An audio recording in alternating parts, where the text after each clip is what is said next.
Translation by His Divine Grace Srila Prabhupada.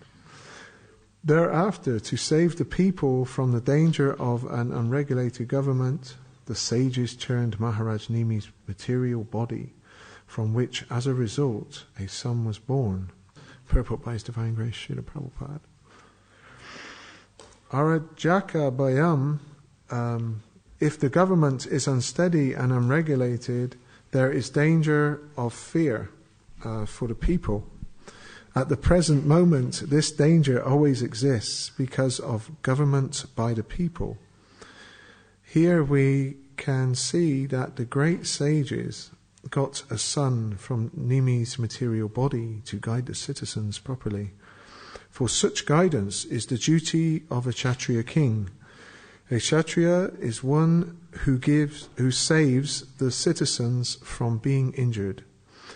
In the so-called people's government, there is no trained Kshatriya king. As soon as someone strong accumulates votes, he becomes the minister or president. Without training from the learned Brahmins, expert in the Shastras. Indeed, we see that in some countries the government changes from party to party, and therefore the men in charge of the government are more eager to protect their position than to see that the citizens are happy. The Vedic civilization prefers monarchy. People liked the government of Lord Ramachandra, the government of Maharaj Yudhisthira, and the government of Maharaj Parikshit. Maharaj Ambarish and Maharaj Prahlad. There are many instances of excellent government under a monarch. Gradually, the democratic government is becoming unfit for the needs of the people, and therefore some parties are trying to elect a dictator. A dictatorship is the same as a monarchy, but without a trained leader. Actually, people will be happy when a trained leader, whether a monarch or dictator, takes control of the government and rules the people according to the standard regulations of the authorized scriptures.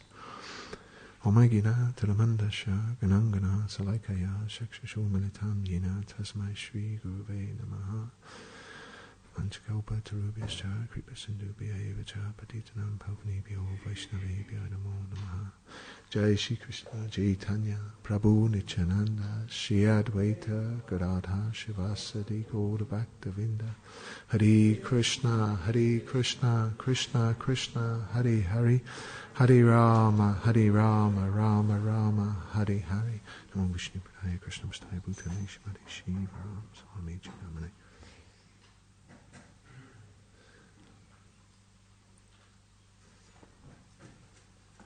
So this dynasty of Maharaj Nimi,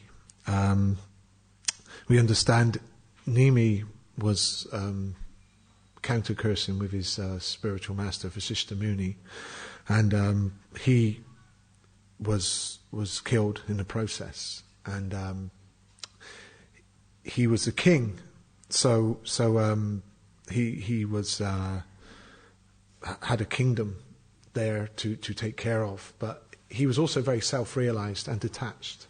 So his choice was to he didn't want to come back in a material body, so he was realized of the temporary nature of the body, so he wanted to be with Krishna ultimately. But from his body they did a churning process where they preserved his body in special liquids and different, like Ayurvedic, it's very scientific. And so when they churned his body, from his body came Maharaj Janak Maharaj. And Janaka means one who is born unusually. He's born from the churning of the body of King Nimi. So the main point is the an unregulated government. That there's a bit of a problem because there's no one on the throne, and it's down to the heads of society, not just the Kshatriya kings, but above them are the Brahmins, the sages that direct the king. This is how it should be coordinated. So the this is. So I was thinking of another time this happened when King Vena was in as rulership, and King Vena was, as we understand, he was one of the worst kings in the whole Srimad Bhagavatam, the most demoniac. He was worse than even Kamsa and Shishupal, because he didn't even think of Krishna. He was very atheistic, and even from a young age, he was actually playing games with his friends, and he would have bow and arrow, but he would use real arrows and shoot his friends dead, and kill which wasn't very good at all. And they, obviously the father could see the King. I forgot his name. What was King Vena's father? It wasn't Uttama. It was something else. Anyway, so he was he had a bad.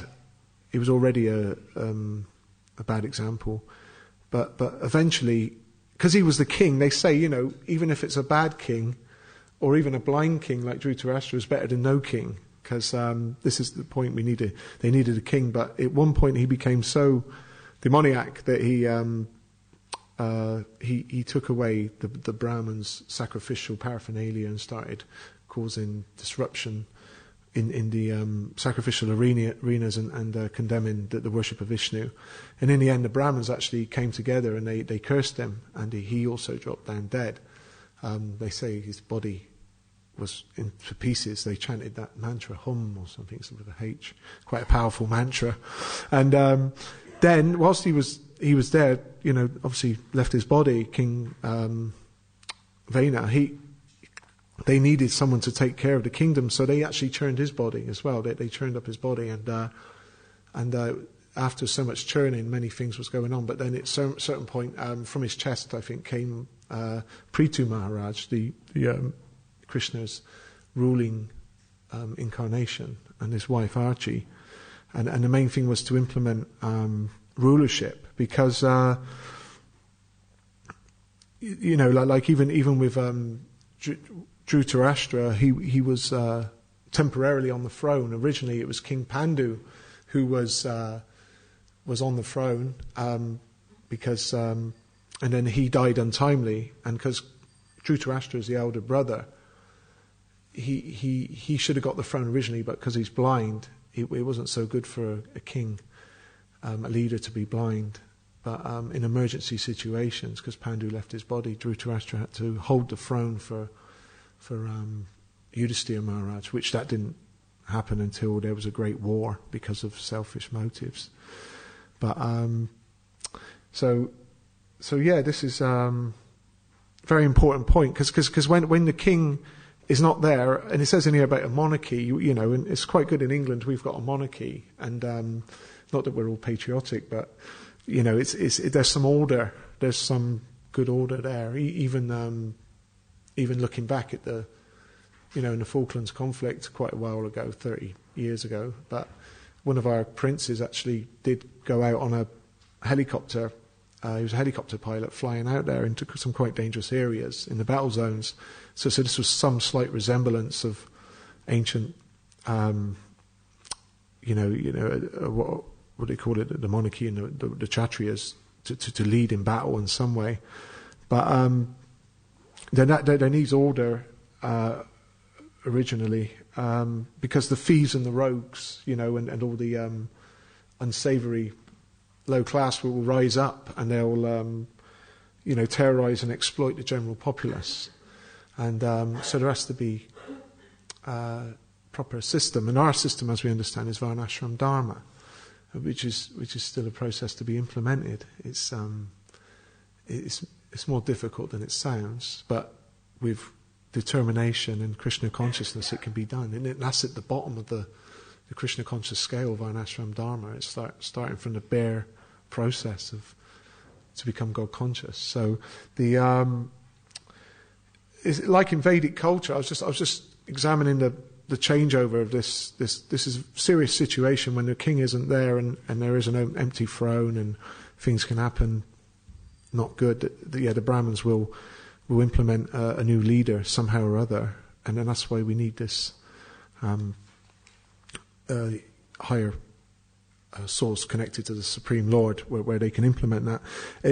I was thinking also in a comparison, sometimes in Vedic culture, because it's like you do things properly in the proper way, everything's regulated. It's like if someone, like in India, if you die in the night, you should be cremated by sunset before the sun rises, and if you die in the day, you should be cremated before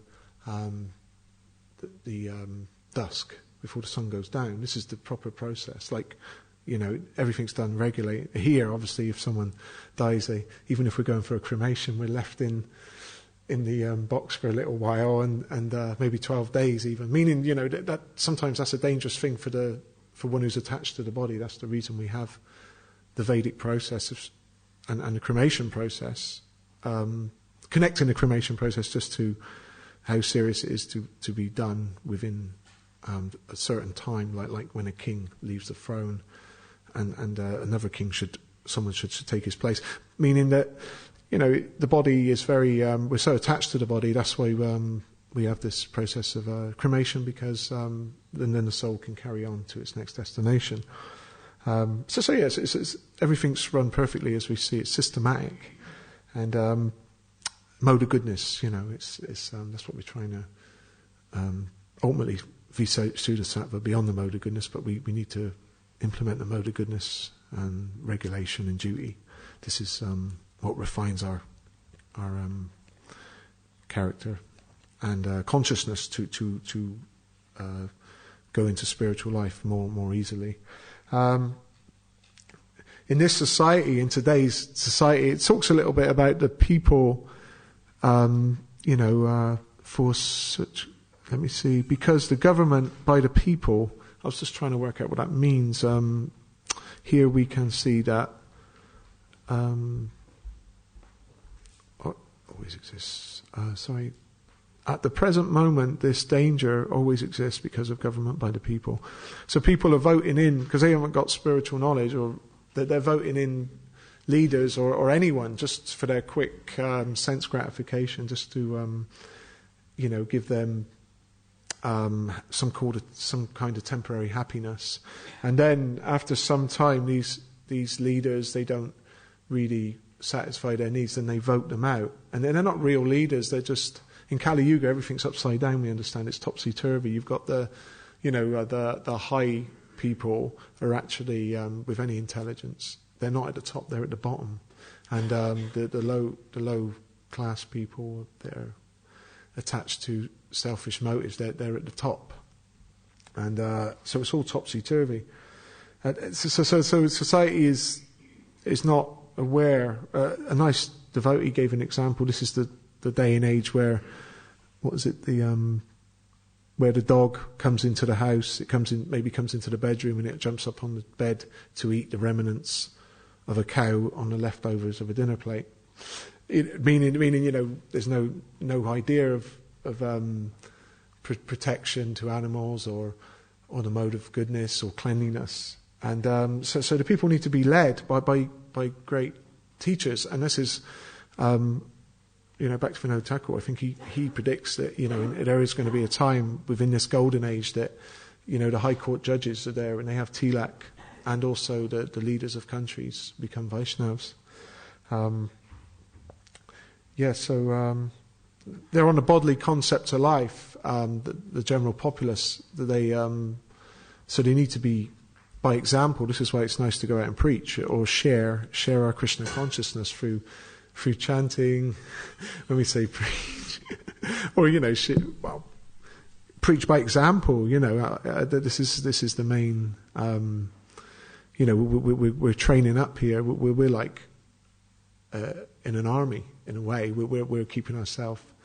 We're doing our training. We're rising early and chanting and doing our service. This is keeping us effective for taking on the material energy a little bit, where we can step into the battlefield of preaching and go and pass out some books. Dare I talk about it? I haven't been out for ages. So, but also maybe a Harinam. It's nice to get out on a Harinam, and also prasadam distribution, and also whatever we can do. Obviously, being at the temple, we help out from that way in our service and support the mission. and this is our great fortune. So the general populace, they don't have no knowledge. This is why we've got to pass on this knowledge. It's knowledge we're passing on, spiritual knowledge. They're like, Prabhupada gives the example of the bird in the cage. The bird is not being fed. The cage is being polished, and he's cleaning the cage, the person, but he's not feeding the bird, and the bird dies. So they're getting all the sense gratification. It's just burning everyone out. But the knowledge of the soul and relationship with Krishna is that which gives one life ultimately. So that's our good fortune is we can pass this on to others. One nice spiritual master was explaining that actually our reward is our service. Sometimes we think service is difficult or burdening, but in the long term, it's actually our reward, and we should try to do it as best as we can, and please the Lord. So these leaders, they're not trained, they don't have real knowledge of scripture or surrender to the Supreme Lord. So their motives are very selfish, and they're like the blind leading the blind. Prabhupada explains when the blind man leads another blind man, and they don't know what they're doing, and they just fall into a ditch. And the cheated and the cheaters, or the cheaters and the cheated. But I was thinking, we're actually originally we are trying to cheat Krishna, but because we turned away from him, and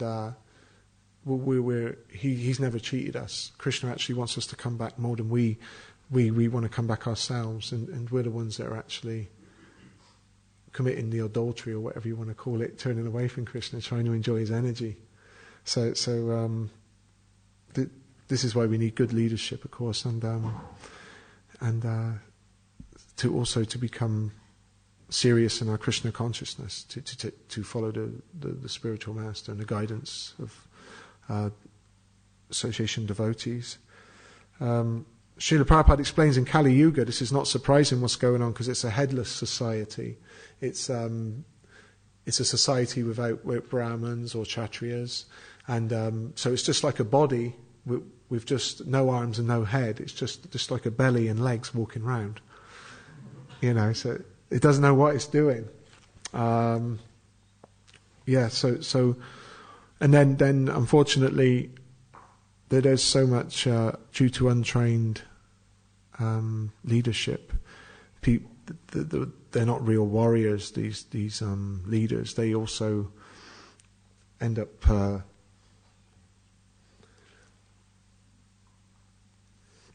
they end up having wars over no real good reasons. Not like the Battle of Kurukshetra. That was for a proper reason. That was all done in a perfect way through scriptural revelation. The rules of diplomacy were broken, and there was a reason for on the principles of upholding virtue and saving the future of the human race. But these wars now, they just fight each other over anything. Prabhupada explains it's like in Kali Yuga. It's like in a bamboo forest. There's no fire there, but when it's all dry, the bamboo is flowing in the wind, and it just touches each other, and the fire breaks out, and there's a cohesion of bamboo, and this fire erupts, and there's like war and over egos and leaderships, but not for religious principles, a higher duty, because a Kshatriya is not just one who has prowess on the battlefield or knows how to do martial arts or anything, or the art of the bow. He also has to be selfless, as I understand. These are one of the main qualities of a Kshatriya. He has to be. They like to gamble maybe and do certain things, but they won't gamble anyone else's stuff. They'll only gamble their own, what belongs to them. But when it comes to involving citizens and their people that rely on them, that they'll give, that they have to be there at that every last moment. Even if an animal in the kingdom, even if a pigeon is not looked after, probably like King, was it King Nimi or Sibi? I think it was King, maybe even Sibi or something. When there was a pigeon and a hawk was flying, and the hawk was King Indra, and the pigeon was in the disguise as was actually Agni, the fire god, and he was getting chased. So King Sibi, he protected the pigeon. And he said, no, you can't harm him, to the hawk, I've got to protect him, he's in my kingdom. But the hawk said, how am I going to, eat then? You've got to protect me as well, I'm here. He said, okay, I'll feed you. And he said he was going to cut skin from his body to the scales, because he sat on a scale, this hawk. And he said, if you can, to put the pigeon on the scale and put as much flesh on there as weighs the same as the pigeon.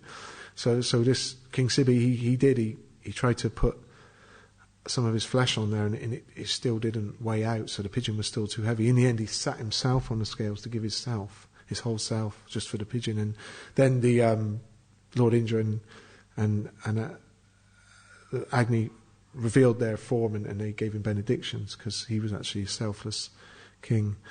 So we're looking at Prabhupada when he was younger. He said, in connection with these wars that go on, and this bodily concept of life, when there's lots of fighting over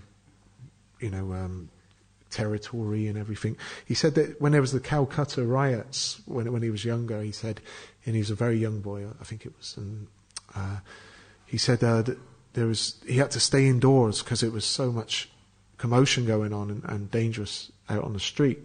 That the Hindus and the Muslims were fighting. And he said afterwards, when everything cleared, he went out, and the day it all ended, and he went out there, and he said he saw everything was all over the place. And he said there's lots of bodies, dead bodies. And he said one place there was piled up bodies, and he said there was Hindus and Muslims in a pile. And he said, and he sort of writes in one of the purports, I think, he said that now they're not fighting for territory; they're all laying together on the bodily concept of life. Because they didn't understand, that they're actually eternal, and they're just over this. They end up uniting at some point on the bodily concept. Before they were fighting, now they're all together. But so a Kshatriya, a king, he should know he has this knowledge of surrendering to Krishna, and understanding that he's not the body, he's a spirit soul, and his constitutional position is an eternal servant of the Lord. And his duty is to protect and also bring others to God consciousness through his example. So should be taking direct instruction from the Guru, the spiritual master. This is the whole process. It's arunta. It's coming down. This knowledge is coming down through parampara. So the same in the line of the monarchy. They should so the kings, they need. In this world, society needs the great leaders, and there was those great exemplary leaders like Lord Ramachandra. We've just been reading about Lord Ramachandra, and so he's like virtue personified, the Supreme Lord. And in Bhagavad Gita explains whatever action a great man performs, common men follow, and whatever standard he sets by his exemplary acts, the whole world pursues. So we got those examples there, and these kings. Or should be obviously they're trained, or even dictators. Prabhupada says, I think Prabhupada, when he says in the purport about dictators, we're in a desperate situation in Kali Yuga, but even if a dictator is trained, he can also take leadership. But they should be there to implement the Vedic process, of the Varnashram, and they to protect the Brahmins at the top, the Brahmins, the cows, the children, women, and old people. Obviously, to protect the Brahmins first, because they're the head of society, and they're teachers to teach the populace, and ultimately to teach the kings how to worship the Supreme Lord and properly administrate in a God-conscious way. And also, they're actually surrendered to the Supreme, and the Brahmins wouldn't take a wage, as we remember. The Brahmins shouldn't be paid originally. The guru or the teachers of the kings, they were relying on alms door to door or donations from their teaching in some way. And so at the same time, they couldn't be bribed by the king, because the king might have so much opulence in his treasury. He would try to bribe the Jai Shri Radha Gokulananda Sitaram Lachman Hanuman Shivarani Kijai. Try to bribe the Brahmins. So the Brahmins would be detached from material opulence, so they could give direct direct instruction without feeling that they giving the truth, their truthfulness. That's one of the main characteristics of a Brahmin, is to speak the truth. And then there's the cows. The cows need to be protected because they're giving the milk. Milk, Prabhupada explains, from the cow is when we drink the milk, it gives us the capacity to give. It gives the finer tissues to the brain to understand the philosophy of spiritual life. And also the cows provide all the paraphernalia for Vishnu Yagya, all the ghee and dung and mudra and everything. So they need to be protected. Children need to be protected, because the children of today could be like leaders and obviously the society of tomorrow. So they need to also be well educated. So that's their protection. And women also need to be protected from, obviously when they're young, from by the father, in the middle age by the husband, and when they're older by their children. And then old men need protection as well. Old people, old men. This is by the Kshatriyas, the main five that should be protected. Old men, because their preparation at the later stages of life, they should be preparing to go back home, back to Godhead, or at least a higher destination, and they need to be in a safe environment, And so I was thinking, in this age, as we see, the so-called kings and leaders, they actually don't go to the battlefield. They when there's a battle on, they'll retreat. They'll go underground in their bunkers, even 2 miles underground, with all their safe houses, and they'll go onto their laptops or whatever, and they'll have the connections to the battlefield there and try to administrate from that place. But they've got no real prowess, and they'll send the soldiers in. And the soldiers of today, the so-called Kshatriyas, they're all like university students, went to the army, or what do you call it, factory workers, or not properly trained, born and bred, as they say. So then they go on the battlefield and they don't know what the hell's going on when it really starts happening, as they say. So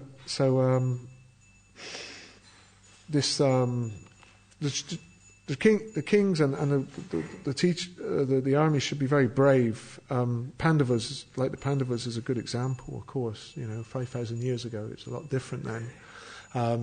Prabhupada talks about in Bhagavad Gita in chapter 2, text 31 in the purport, he explains even recently, the Jaipur, the kings would that came into power, they would have to do a test. They would have to go up to the forest with their sword and find in the jungle and find the tiger and fight with the tiger, And if they come back alive, that's good. And if not, it didn't quite happen. But if they kill the tiger, he has a very opulent cremation, because it's actually a religious process, a Vedic process. I'm just associating this to one of the qualities of the Kshatriyas, the leaders, which would be prowess on the battlefield. They also diplomacy also is one of the tools of the Kshatriya, diplomacy. But their main goal is virtue, is always to uphold virtue. As soon as they come away from virtue, of ultimately religious principle, then they're in trouble. And so this is very important. So these also in ancient times, when they would have to have these battles, they would be very concerned about the general populace. Like in Kurukshetra, it was taken right out of right out the way of the villages and all the population. They took it miles away onto a field. And, but now they don't really, no one cares. If there's something going on in the wrong place, even the leaders in America, they'll send their soldiers straight in, and if women and children and old people are all, if they're in the way, they're going to get it, There's no concern. So this is not really going to have any good results. And it's going down quick, as they say, Kali Yugas. It's going downhill quite fast in that sense. These kings, they would also be able to make judgments. They'd have Raja Rishis. We're looking, say the Raja Rishi, he has power and opulence, but he also, as a Rishi, he would have spiritual knowledge and be realized in service to the Lord. And Prabhupada explains it's better to be more Rishi than Raja, because when the time really comes, you need to be more of a Rishi than a Raj, because you've got to make those dharmic decisions for the higher cause. And these days there's a lot of democracy and groups around even monarchy that influence them. Prabhupada calls it demon crazy, and as we've heard, and in the Bible was quite an interesting story, being able to make judgments on the spot. These kings are quite quick, and that was a good example with I think with King Solomon. King Solomon had to make a quick judgment once, and they didn't have to call in any forensic experts or to do any tests or medical scientists, because there was two ladies. Do you remember they had the baby and they were fighting over the baby, and they said, I'm the mother. No, I'm the mother. They were saying they were the mother. Both of them were the mother, and they were pulling, but one was letting the other pull, and then King Solomon said, I'll solve this, no problem. He said, what I'll do, I'll chop the baby in half. You can have half each.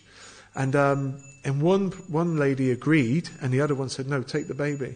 So instantly he found out who the real mother was through that decision. So they'd have a bit of intelligence was there, which was important, And like when Yudhisthira was running the kingdom, I understand, and like Parikshit Maharaj, they would have, they were so concerned about the well-being of the citizens. In the courtyard, they used to have this big drum, and somewhere it's written, I can't remember what purport Prabhupada talks about it, I think in the first canto, but if there's any problems, someone would come and bang on the drum, and the king, it'd have to be something very important, and the king would come and say, how can I help you?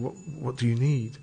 I think there was just one case where someone came, I can't remember the story, but actually it never got banged whilst Yudhisthira and Parikshit Maharaj were the kings, these great examples. And whilst they were Yudhisthira was on the throne and looking after everyone, it only rained at night. There wasn't no rain in the day, it was grey skies, And all the minerals were in the oceans and in the rivers, and the seasons were all calibrated in perfect order. So we can see that these the examples and the results of what happens when you, and also explains when Yudhisthira was running the kingdom, the cows were so happy that their milk bags were so full. When they were walking along, the milk was all moistening all the earth with the milk. And in Kali Yuga, it's difficult to get good milk from the cows sometimes, the way they treat the cows. Even at the temple sometimes, here it's hard to get some milk out of the cows. But anyway, they're doing okay. They'll be out soon, hopefully. They're going out. They get let out. At the time they're let out, they can go and eat all the new grass, and then they'll be given some more milk, hopefully. So so they'd have rules of combat as well. When they were on the battlefield, we understand that when the sun came up, that's when they would have the battle. There's 4 rules of diplomacy. Remember, they don't just go to war over nothing. If an enemy comes to the kingdom, the king should offer him some kind words of welcome. That's the first rule of diplomacy. And then the second rule is if he still wants to fight or to take over the kingdom, he'll try to pacify him. It's pacification. Then the third one is called bribery. He'll offer him a kingdom, a little village or something. Take some opulence, take some treasury. And then if he doesn't do that on the fourth one, it means, okay, let's get on the battlefield and do the business. So this is when the sun would come up, then they would go to the battlefield, and then when the sun goes down, they would leave the battlefield. They would go to each other's camps at night as well and play cards, or maybe drink things and have a social gathering. But then the next day, when the sun comes up, they go back out on the battlefield, and there was more honor back then. I heard that the last bit of honor we ever saw in this age was, there's a few, probably quite a lot of little stories someone could tell, but one of the main stories was in the Second World War. There was Hitler's close men like Himmler and Göring. Göring was in charge of the Air Force, and he was. There are a lot of German planes were being shot down at one point, and it was getting too much. Hitler was inquiring what's going on, and Göring said, "Well, see, these British pilots, they're quite good, and they're shooting." He says, "So how come they're shooting our planes down? And do any of them get shot down?" And Göring said, "Yeah, well, they do eventually get shot down, but they eject, and then they go back somehow. They get back behind enemy lines, and they go back and fly back in and shoot us down again." So Hitler said, "No." He said, as soon as you see them eject, he said, you go in and you shoot them down on a parachute. And Göring completely disagreed with him. He said, "No, I'm not stepping in to do that." He said that once they're out that plane, they've got no protection, and I'm not with it on that. So that was quite he's putting his life on the line a bit there, but I think Hitler let him off the hook. So there was some there's some honor, like on the battlefield of Kurukshetra, they wouldn't fire on an enemy who was unarmed or devoid of chariot or asleep or afraid or not in control. They would give him a chance. It would be fair. I know it's different now in these times, because at one point talking about the sun. Anyway, we're almost finished, aren't we? So just was going to say that a nice example Shiva Amraj was saying was because of these soldiers or warriors or kings, when they were there to protect the kingdom and go to battle, like in Kurukshetra, they would there was so much things going on the battlefield that if they weren't properly trained, it would have been very bad for them. Like in the First World War, they used to call it, if a soldier went to battle, he'd get like shell shock. But in the Second World War, they called it battle fatigue. But nowadays they call it post-traumatic stress disorder when they've been in combat. I suppose if one is not in realised knowledge, that they could be on the battlefield and everything's speeded up, hasn't it? Your karma's really speeded up on the battlefield. I remember listening to a lecture of Vrinda Sarup. He said, the battlefield is a speeded up place compared to what's going on in a normal life, because it's like slowed down in normal life. But on the battlefield, it's speeded up, because at any moment, anyone can be next to you, can instantly show the true gruesome natures of this material world. Is that death can come at any moment. But in the Kurukshetra war, these warriors, they're born and bred. They are realized that they're eternal. So they don't have fear of death of the body, because they know they're the spirit soul. And when there's so much things going on the battlefield, they said on the Battle of Kurukshetra, once there was, it's like rivers of blood, and with arms and heads, but to these warriors, it was like a palatial scene, like to an artist. He sees the sun rising. It wasn't a problem. And they don't get post-traumatic stress disorder back 5,000 years ago. But now we can see that, if one is protected by the Lord, he's not, and he surrenders to the Lord, Krishna takes away all his fear, because the only real fear for one who's self-realized or on the path of devotion is to be out of association of those devotees of the Lord. It's nearly past, so we'll close down now. Has anyone got any questions or